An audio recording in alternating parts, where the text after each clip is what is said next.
This is the True Homes Homebuyer Seminar at Eagles Crest, hosted by Jimmy Grappone, Latoya Lockhart, and Charlie Coleman. Hey everyone, I'm Jimmy Grappone with True Homes. Just want to thank you all for coming out to our Homebuyer Seminar here at Eagles Crest and Pageland today. I'm with Latoya Lockhart with Worthy and Associates, and also Charlie Coleman with U.S. Bank.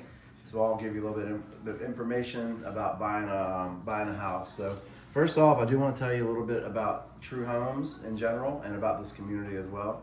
So True Homes is a semi-custom home builder. We're the largest private home builder in the Carolinas. We build in the Charlotte region, the Raleigh region, the Triad, the Wilmington area, and the Charleston, South Carolina area.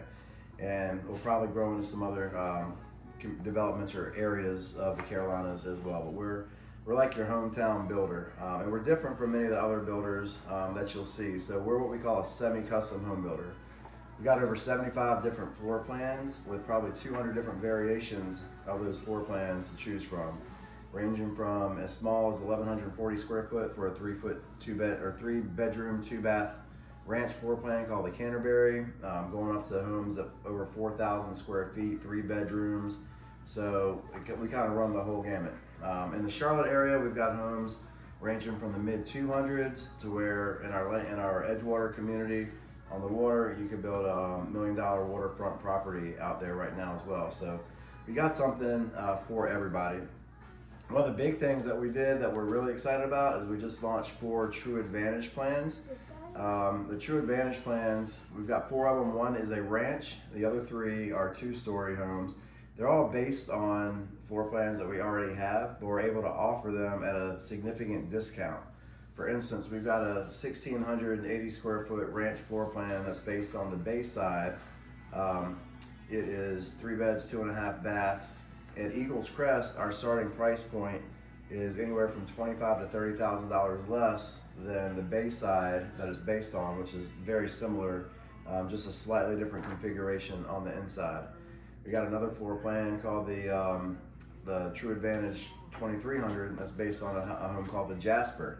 That can have 3 or 4 bedrooms, 2 stories, and again, that one's going to be about $30,000 less than if you were to get the main plan that's on our floor plan. So we have more selection. Our big thing is going to be choice.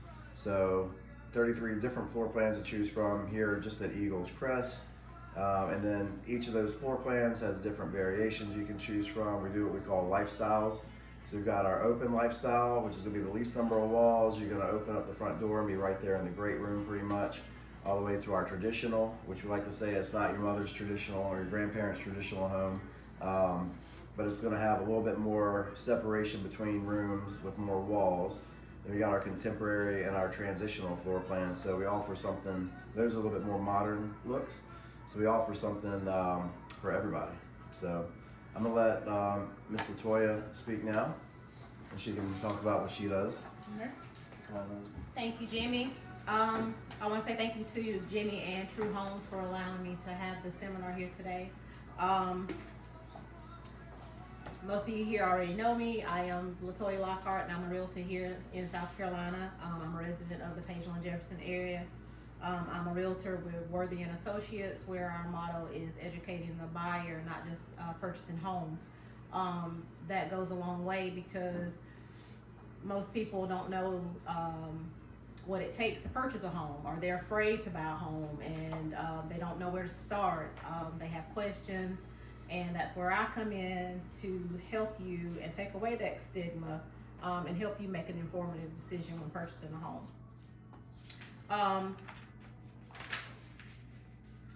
So most everyone in here, I have a couple that would be first-time home buyers, one that may own a home. But what is one of the biggest reasons you would want to become a homeowner? Ask yourself that question. What does it mean to you to own a home? I've got one answer. What's that? You're not paying somebody else's mortgage, you're paying your own. That's exactly right. And So you're if you're building your own wealth, yep. Yeah. So if you're paying rent, if you're paying anywhere from $1,200 to $1,800 a month in rent, that could be a house payment. So if you're paying $1,200 to $1,800 to someone else, you're paying their house payment. So that's money that you're basically throwing away that you could be using for your own future. Also, if you own a home, it's a legacy that you could leave behind to your child. So just think about the many benefits it could be to you owning a home.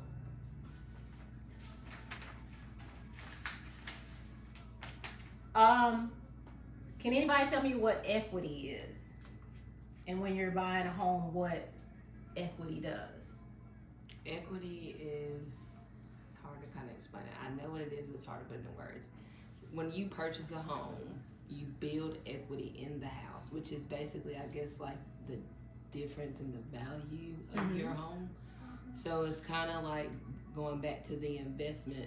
That's the money that you're building that you could increase the value of your home for, or I see working with people that get HELOCs and use that, things like that. So I kind of got a minor idea of what it is, but that's pretty much it. Yeah, that's basically what it is. And that's a benefit of owning your own home. And like you said, let's say you purchased a home that was $250,000 and you put down a 20% down payment. You instantly have $50,000 vested into your home. And then as that home gains value over time, I was using the example earlier, our home that we purchased 7-8 years ago, how much similar homes are selling for now. So if we were to put our house on the market, we would be able to sell our house for much, much more than what we originally paid for it. So the difference it's basically the difference in what you owe on the home and what you're able to sell it for, minus your expenses. That's what your equity is. And then you can take that money whenever you do go to sell your house, you can take that money and you can have a larger down payment towards your next one. You might even get to a point where if you pay your house off or you pay it down enough, when you move to another one later on, you might even be able to pay cash for a home, depending on how much equity you have built up. That's probably the single biggest way that the majority of people in this country build wealth is through home ownership and the equity that they build up. For the vast majority of people. Yeah, I was going to say national average for equity gains are around 5 to 8%. So let's just say you have $100,000 in equity. Every year you're going to be making $5 to $8 grand by just owning your home. That's going to be better than any interest percentage you're typically going to find in any bank or savings, and it's a lot more safe than stock market or investing and stuff like that. You're basically getting paid just to live there. That's right. And especially in the Charlotte area, you're probably closer to the 10% or sometimes even higher depending on what area you're in. So it's just easy money. Yeah, so that's a major benefit in owning a home. Home ownership also helps improve your credit score. So when you purchase a home and you show a lender that you are responsible for handling that big purchase, you're making your payments on time, you're not falling behind, that increases your credit score. And that also, in turn, let's say you want to go buy another house, or you want to go purchase a car, or you want to buy a boat, or whatever it is you want to buy, lenders see that, okay, this person is responsible, they're making their payments on time, it's safe for me to lend them money. I can trust them. So that's another way of having a benefit of owning a home. Any questions so far? We got one question down here. What you got? You don't know. You ready for mom? You want mommy to purchase a home? There it is. There it is. All right. So how do you get started? That's one of the big things I know. When just being a realtor, I hear people say, I want to purchase a home, but I don't know what to do. I don't know how to get started. I'm scared. And it is a scary thing because that's one of the biggest purchases that you'll ever make in your life. And it's a big decision, and you want to have the correct tools. So one of the first things you can do is make sure you assess your finances. Check your credit score. Check your credit report. There's websites that you can go on to use. You can use annualcreditreport.com. You can use Credit Karma to check your Equifax, Experian, and TransUnion credit reports. The minimum credit score, do you know what the minimum credit score would typically be to buy a home? 650. Some can go as little as 620. I won't speak on this too much, but I know Charlie can give us some more information on that. but you can go as little as 620. But I would definitely say you want to see where you are with your credit score. You want to see what's on your credit report. If there's things on your credit report that you know need fixing, work with the realtor, get with the lender that can help you clear up those things on your credit and get you where you need to be. You want to determine your budget. Evaluate your spending. If you're one of those people, and I'm guilty of it, I love iced coffee. I go to Starbucks religiously. Starbucks, Scooters, all of them. They probably know me by name and know what I'm going to order when I get there. Shout out Pageland Coffee Company here. Pageland Coffee Company, yes. But look at the stuff that you're buying. Do you need that coffee every morning? Sometimes I do. But would it be better for me to maybe go buy the bottles of Starbucks coffee that will last me all week, and that's only going to cost me $10 versus me spending $10 per day, and that's $50 a week that I've spent. $200 a month. So look at the things that you're buying. Sometimes it's better to eat in than out. We all want to go out to eat from time to time. But if you know you're wanting to buy a house or you wanting to make a big purchase, look at your spending habits. Save for a down payment, but don't let that scare you. I mean, we've been programmed to think that we have to have 20% down payment to buy a house. That's not always the case. There's programs out there that can accommodate your needs. There's some programs out there, some loans out there that you may qualify with little to no down payment. So look at those things. Loans. Study the type of loans that are out there. Research. You have USDA loans. You have FHA loans. VA loans. I know in this area alone, we were talking about it earlier, this is a rural area. So one of the number one loans in this area could be a USDA loan, which is U.S. Department of Agriculture loans. But because of this area, we qualify for that, or you could qualify for that. First-time home buyers, again, there's programs for first-time home buyers. There's programs for first responders. If you have someone in your family that might be a nurse or a doctor or a police officer or whatever, there's programs out there that can help you purchase a home. So don't be afraid. VA loans, if you know someone that used to be in the military and they want a house, they could qualify for a VA loan. So work with a realtor, work with a lender, so you can know the type of loan that you would qualify for.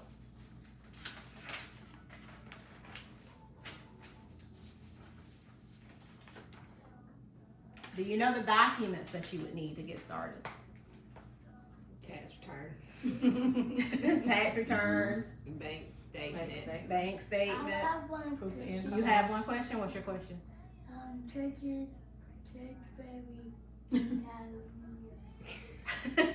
Proof of income. Proof of income. That's right. Do you know why a lender would want those things? To see what you're doing. No, I'm just playing. It helps you create a budget. Yeah. Try to get you to understand, like, recognize where you're spending unnecessary money, where you can try to, get it under control and, try to guide you to get you to where you want to go. Exactly. And like I said, buying a home, I mean, there's some that they may be ready right away to do that. And they can, hey, I qualify for this. This is the home I want. I'm ready to go. But there are some that it may take a little while to get where you need to be, and that's okay. But as long as you're willing to work toward that goal, you can obtain a home. So yeah, the reason why a lender or a realtor would want to see those documents would be to see what you're doing as far as your spending habits, to get you where you need to be, see where you qualify, see where you fit in, verify your employment, things Also like to see your debt to income Yes. ratio as well. So see how much home you can afford. Exactly. And that's another reason why you may want to get a pre-approval, because you don't want to be looking at a $500,000 home, but in reality, you can only Get be a approved for like a $200,000 home, which is there's nothing wrong with that. Mm-mm. But you want to know where you're fitting in at. You want to know what you can afford. And they do that because the lender doesn't want you to default on the loan. Exactly. They don't want to be overextended. They want to make sure that you can afford what you're paying for. So I mean, back in I think it was 2008, 2009 when there were all the foreclosures, it was a lot of people were getting approved. A lot of people were getting approved for loans that didn't have any business really getting a loan at that time, and they were buying houses that they couldn't afford. They got That's right. overextended, and then they had to foreclose on the home. So that's one big thing with the lenders. They're assessing their risk, so they know that they're making a good investment in you as well. Do I have any questions? None at all? All right, well, we're gonna turn it over to Charlie. I'm gonna turn it over to Charlie. Yeah, so Charlie Coleman with U.S. Bank.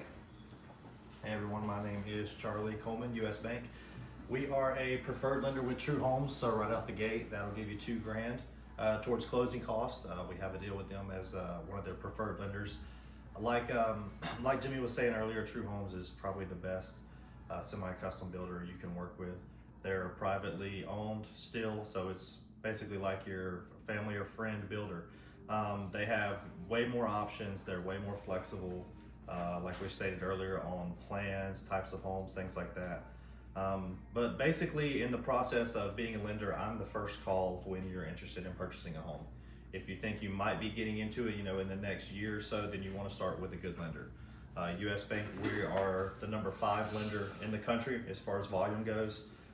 So we're very proficient at it, and one of the main things through the bank, through U.S. Bank, is mortgages. As stated earlier, some of the main programs that we go through are conventional FHA, VA, and USDA. On those programs, we do have first-time home buyer programs as well, which go down to as little as 3% or 3.5% for down payment, which is huge. Like Latoya said, a lot of folks are thinking that around 20% or things like that for down payment, but that's no longer the case. You can go down, like I said, as low as 3%, which is awesome. As well as some of our other programs, we do have a couple of first-time homebuyer programs with down payment assistance. Most of those are going to be through North Carolina. We're working on getting those through South Carolina as well. But a good thing through U.S. Bank, we also go down to as low as 600 on credit score, which is good. I know you mentioned 620, so we can go a little bit lower there, and there's a lot of flexibility. It kind of gives the customer the ability to kind of see where they're at. Not everybody is ready to purchase a house at the same time, so we want to make sure that we can at least get in, see what their credit looks like, see what their debts look like, and get a plan moving forward. I feel like that's the biggest thing with being a lender. My job is not to say yes or no. My job is to say yes, and here's the options you have to getting a home. Here's the path that you have to getting there, because not everybody's going to start at the same location.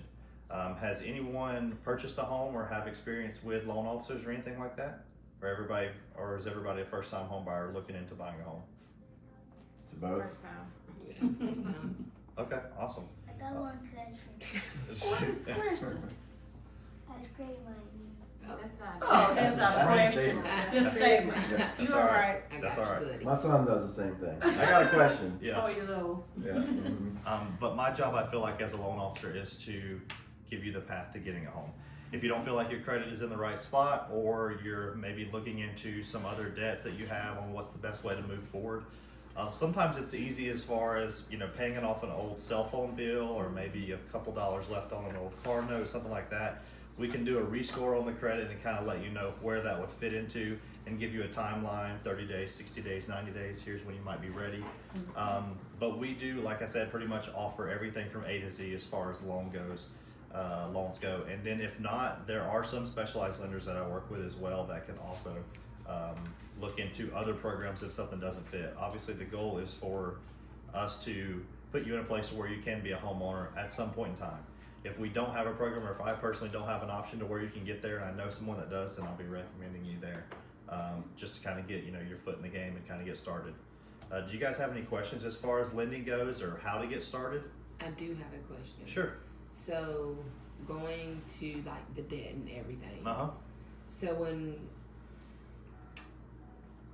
I think for me is I've been really hesitant with trying or moving forward because I feel like the affordability is the issue.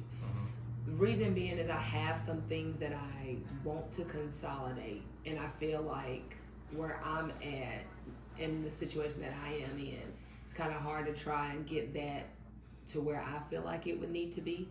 Right. So question is, if you purchase a home and you're looking to, I guess, kind of eliminate that debt, Yep. are there options to, I guess, combine that into your mortgage, or how would that work? Would that be something that you would just have to try to pay out of pocket, or are there options to roll it into the mortgage, or?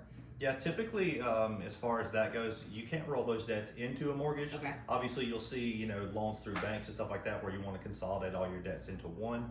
The big thing for me is when you're looking at something like that and you don't know what you don't know.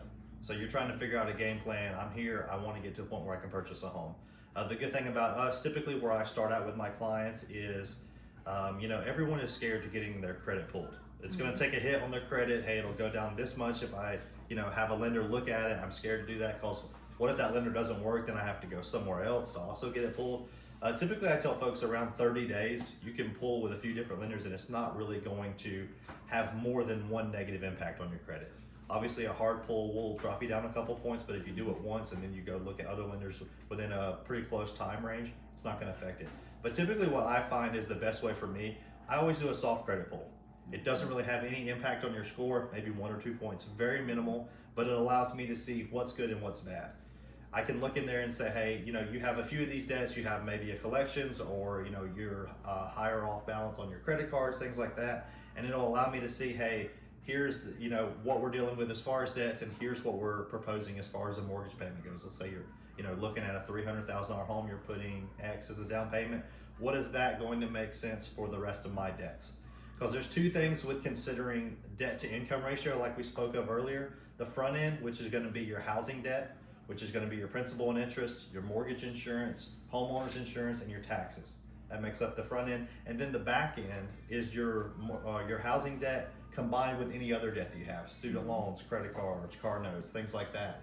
And once we put those two together, we can come up with a ratio that makes sense for us. Typically, different loans require different ratios. A lot of the time you're going to want to be back end under 50%, and front end you want to be lower than, let's say, mid 40s, 45 or under. And that'll put you at a good point to where we feel like you're comfortable with making the housing payment, and we're not going to be, the housing won't hurt you. We don't want to put you in a place to where it's like, hey, I have a great house, but I'm sitting on the floor with no furniture and I can't go out to eat. We never want to do that. Right? Yeah, exactly. You don't want to be house poor. That's one of the reasons why, like we said, 2008 happened. People qualify for homes that they shouldn't have. And now after that, we have a lot of regulations in place to make sure that when we do put a person into a home, we feel confident that they can make the payment and they can still live, a normal life. I feel like that is a huge thing for me, and I talk with a lot of people. There's a lot of anxiety and a lot of pressure build up when you're thinking about buying a home or talking to a lender. I don't want to go through the process, or I don't want to get all these docs, and it's just a big ordeal. Typically, the easiest way through me, if you're interested, shoot me a call or text, or have Jimmy, Latoya, someone to reach out to me that says, hey, I have a client who's interested in purchasing a home. I'll text or email you a link. It takes about 15 minutes to fill out. And then I can do a soft pull, get an idea on your credit, look at employment, things like that, and kind of see how we're looking. And really only 3 documents that I tell people they need. 2 years W-2s, 2 months bank statements, and last 2 pay stubs. Those are the 3 things that I feel like give me a good idea on, what your debts are versus what you have coming in. I typically don't want to see tax returns right off the gate, stuff like that, just because you don't want to overshare.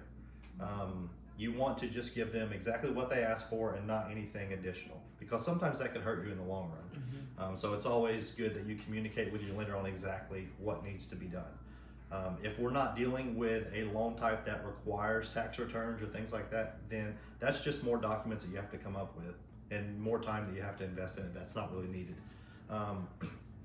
Those 3 things that I mentioned are typically pretty easy to access now with cell phones and computers. You can get those pretty quick. So, if you're sitting at home and thinking about applying, or maybe just want to see where you stand, you're probably going to invest less than an hour. And that's a very small amount of time compared to what it could mean for you in the future, as far as like what we talked about, being a homeowner, getting equity, like you said, coming home from work, just hanging out, you know, enjoying the space that you've put around yourself, and you just want to feel like your home is something that you've built for yourself. That's the biggest thing, or one of the things that I enjoy seeing the most, especially with first-time home buyers. Once they get in, and especially for those that maybe don't think they can qualify, or maybe they take a couple months, 6 months to qualify, and we get them in a home, you know, that feeling when they're in the home, they love the area that they built for themselves and they know they did it. And that's important. Also, other options too, if you're looking, you know, for family or moving in with a family, you know, you could also have, let's say maybe you don't qualify on your own, co-signers and stuff like that are also options. With rates being, you know, slightly higher than what they have been in the past, a lot of folks are in a position to where they may be in a transition on job, or they're moving or things like that, and they'll have, you know, a family member, a friend, whoever co-sign, and then the chances of rates going down in the future may be a good opportunity to refinance. And once you refinance, you can take them off the loan if you're in a better position to where you can do it on your own.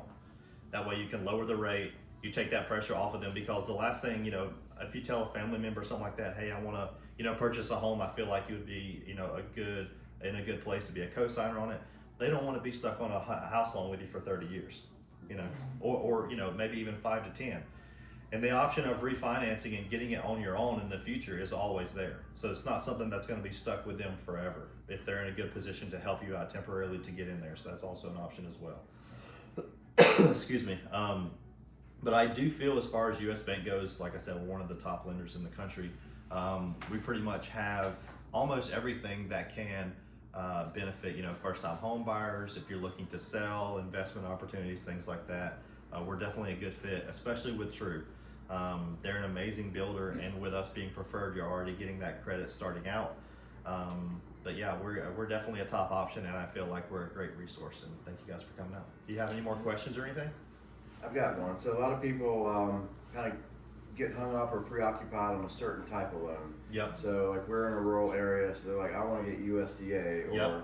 I want to get FHA or conventional. Yep. Can you kind of talk about, just without going in the weeds, Yeah. kind of differences between those different types of loans? Sure. So the big thing with USDA, especially when you're in rural areas, is going to be, the big attraction is 0% down payment. A lot of people like that aspect of it, but USDA is pretty difficult to qualify most of the time, just because they have a very strict debt to income ratio. It's lower than conventional or FHA. I believe 41% is 29 front end and 41 on the back end, and they're very strict on that. It's a federally funded loan, so what you see is what you get. So it's hard to qualify for. A little bit higher credit score on most of those. You typically want to see, you know, mid 6s on that to qualify for USDA. And then if I move on to FHA, that to be where the fit with a little bit lower credit score, like I said, down to 600. Your 3.5% down payment as well. Another thing about FHA loans though, you will have what's called PMI, where you have an upfront charge that's going to be factored into your mortgage for a fee that you have to pay for your mortgage insurance. It's typically 1.75%, and that is added onto your mortgage. Another thing about FHA is that you will always have mortgage insurance. It's not like if you put 20% down on FHA, like a conventional loan where you wouldn't have it, on FHA you still would. If you get into a point where you're like, hey, I want to buy, I have the money, my credit's a little lower, and I wouldn't want to put a ton of money down. FHA is a great program, and if you were to refinance in the future, you can always refinance into a conventional loan. If you say, hey, well, I want to put enough down on the refinance, move to a conventional loan, take away my mortgage insurance, and maybe get a little bit better on my loan terms. Like I said, those credits are down to 600, and typically I go up to around 730 or so. Once I'm around that, excuse me, 720 to 730 range, I start looking at a conventional loan. The debt to income ratio there is going to be around 50%. It's very obtainable. And first time home buyers with Home Ready and Home Possible, you can do down payment of up to, as low as 3%, which is huge as well, if you qualify for that. Typically what we see most is FHA and conventional, just depending on what makes the most sense credit wise. When you don't have good credit, let's say you want to go into a conventional loan because you don't want to have mortgage insurance down the road and you only want to put 3% down, but your credit's 650 or so, like that, in the sixes. The negative impact of that is typically the lender will charge you a lot more for whatever rate you're getting. You'll either get a much higher rate or you can get a lower rate, but they're going to charge you. So it wouldn't make sense for you to go to a conventional loan with that lower credit score. And that's where, you know, an experienced loan officer would say, hey, I know you wanted conventional because of mortgage insurance down the road or lower down payment, but here's why you might consider an FHA or why it might be a better fit for you. And we also mentioned it a little bit, but didn't really talk that much about it, VA loans. They're also 0% down. They do have a funding fee as well, 2.3%. But if the veteran has been injured or it's a widow of a deceased veteran, then you do not have to pay the funding fee. And you do not have mortgage insurance as well, which is also a good program as well. But yeah, that's kind of the differences between the four main loans that you're going to see most of the time. Any questions on that? Just one last question I have. On Sure. the flyer here, you talk about reasons for renting versus the benefits of buying. If you want to touch on that real quickly. Yeah, so just like what we were saying earlier, you're paying someone else's mortgage essentially when you rent. And you're losing money monthly, yearly, and you're not building up yourself as far as equity, savings, credit. Mortgage is typically the hardest hit on your credit score. So making that mortgage payment on time is huge. If you are able to get qualified for a loan and your credit score is a little bit lower, 6 months to 12 months of making those on-time mortgage payment, that's going to really start bumping you up. And that's when, if you maybe started at a lower score, you're like, hey, well, maybe I can refinance now. My score's a little better. I have a little bit of money saved up. We can also use that towards possibly refinancing into better loan terms. Also, as well, we do HELOCs, which stands for Home Equity Line of Credit. It's essentially like a credit card that you use through your house, the equity that you've gained. Like for someone that bought, 8 years ago, that's gained a couple $100,000 in equity, you can actually take a loan out through the lender and use that money towards whatever else you want to go to. If you want to, buy another investment property, go to your college or whatever, things like that. You do have that money available to you through a HELOC, or you can do a cash out refinance as well. The two differences between those, a HELOC, you can keep your rate. Everything stays the same. If you do typically a cash out refi, you have to take whatever the market rate is. So that's why a couple of years ago when rates were really low, everybody was doing a refinance because they were typically in 5% and up rates, and they were getting down to around 3%. So they know they could get better terms. So that would make sense for them there. But yeah, I think for me, it's really building your own wealth is what home ownership is all about. You want to have that sense of something that you built, the time that you invested in, the money you invested in, and nothing pays off more than real estate when you invest in it, especially when you do it on your own through equity and stuff like that. Your credit, I feel like every part of your at least financial life really has a positive impact once you kind of get into that home ownership stage, as opposed to renting, where it's just, I get it. I've rented it at a certain time in my life, and it makes sense. If what makes sense for you and what fits for you at your particular stage in life. But if you're even somewhat considering looking into options as far as home ownership or where to start, we'd be a great option for you. Awesome. Well, thank you so much. Not a problem. Two statements off of what you said. I was just thinking about this just now. Benefits of home ownership. One of those, and this is a personal story, I won't get too deep into it, but when my wife and I were trying to start our family, we actually ended up adopting our son. And we had equity in our house, and we were actually able to use some of the equity that we had in our home for the fees that went into adoption and building our family, which I never even really thought about it like that. How having that home and being able to have that equity allowed us to do that. And then we had another situation where, we were able to, we had some money we owed on that still. We had a car payment, we had a couple other things, and we were able to use equity in our house as well to basically consolidate those loans and pay them off and take some money out to do some home improvements as well without having to go into our bank account and into our savings to do that. And with what our mortgage is now, even with that loan, I couldn't rent a place like the house that I've got now that I own for anywhere close to the same amount of money. So yeah, we all both come on back in here.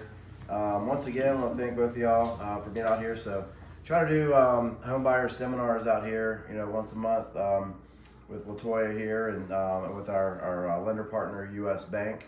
So if you're watching this and in the future you're interested in attending a home buyer seminar, contact us and we can get you registered. And we're gonna go to the prizes now. You're not gonna see this. You got to come to one of these home buyer seminars. That's right. We got some amazing prizes to give away as well. We feed you, we wine you and dine you, minus the wine, and we'll give you a tour of our properties as well. So thanks so much for watching. I'll put Latoya and Charlie's contact info in the comment section below. We'll see you next time. Bye. Thanks, bye. Awesome. That was good prizes? All right.